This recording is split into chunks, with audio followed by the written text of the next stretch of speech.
Well, the place where I'm staying, it's very, very small place in South America, Asunción, Paraguay. We do Harinams. There's some little book distribution. I'm just mostly assisting my husband in the preaching activities. So where he goes, I go. I just like a tail, or like a cow. Like if you bring a cow here, she will give milk. Bring her here, she will give milk. Whatever devotees ask me, I don't have like particular mission right now. I had before, like in Russia, I had so many responsibilities and services, or in Mayapur, but Krishna arranged my life the ways that I had to move different places and change different services. I have just to accept it, and whatever devotees ask me to do, I do. They ask me to do this, go to this preaching program, give a class, okay, I'll give a class, lead the kirtan here, lead the kirtan there, cook the Sunday feast, I will cook the Sunday feast. Today we need to dress the deities, okay, I will dress the deities. So whatever, I don't attach to particular service. I'm just whatever it's needful, because in our temple I cannot say here's my service, I cannot do this service because it's not my service. So I'm just open to any services devotees ask me to do. And because not so many devotees, we cannot we kind of rotating everybody like that. So but I would like my strong desire that more Sankirtan devotees could come to us, more preachers to preach. We like to have more, because like for example South America, it's a very good field for preaching. I'm advertising now in South America, and the people very open, they really like Krishna consciousness, they're very friendly, they no enmity in them, so it's very nice material to preach. Unfortunately, we don't have enough preachers, we don't have enough resources to do it. A few devotees just struggling to collect money every month for the rent to maintain the temple. So we're trying, because it's a small temple, but I hope in the future it will become more and more and more. I don't know what I will have to do in the future. Whatever service will come, I just will do it. And for the youth, you were saying, I would suggest the youth, it's a good preaching for the youth is universities. Cultivate the people in universities, give the classes.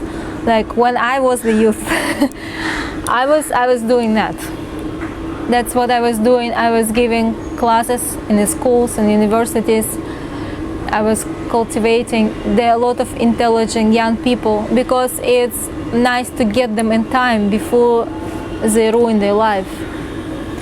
And that's the time for study also for the young people. It's more easy for them to study scriptures and get trained than in the old age. There's no discrimination with who comes to join Krishna consciousness, but the youth, it's so nice to preach to the youth, because on the same experience, same levels, they can share the experience. And like they do, it's in United States, the college preaching. They probably do it in India, yes, they have some programs to cultivate in special departments. It can be different programs for the youth. Different programs, of course. Also, a nice programs for the youth. It's like devotees get trained in Krishna consciousness, and then they stay in one place. But you get trained, you have to share it with somebody, whatever you receive. So good, maybe create some, I don't know, have some traveling bus, some traveling party, like was Radha Damodar before. So some preaching party for young, like brahmacharis or young people. Is they like so adventures to go somewhere to preach. So they can go from place to place, from village to village, from city to city, and have a program, distribute books, give prasadam, give classes, and like Sankirtana parties. That's like this nice also, this program. So it can be so many different programs. Somebody cultivating people, somebody preach, like somebody preach just musicians, somebody preach in Bollywood. It depends on your capacity, depends on your propensities, what you, because different youth, you cannot generalize all the youth also, right? Even in a temple. So everybody has a different backgrounds, what they can do. But main thing, it should be preaching, not sitting in the temple all day in the computer. Yeah, somebody has to sit in the computer, but not everybody. So the main thing, they should go out and preach. That's the main strength of our society, the preaching movement. That's what Srila Prabhupada wanted to do. That he did in his old age. So that's what youth should try to preach as much as possible.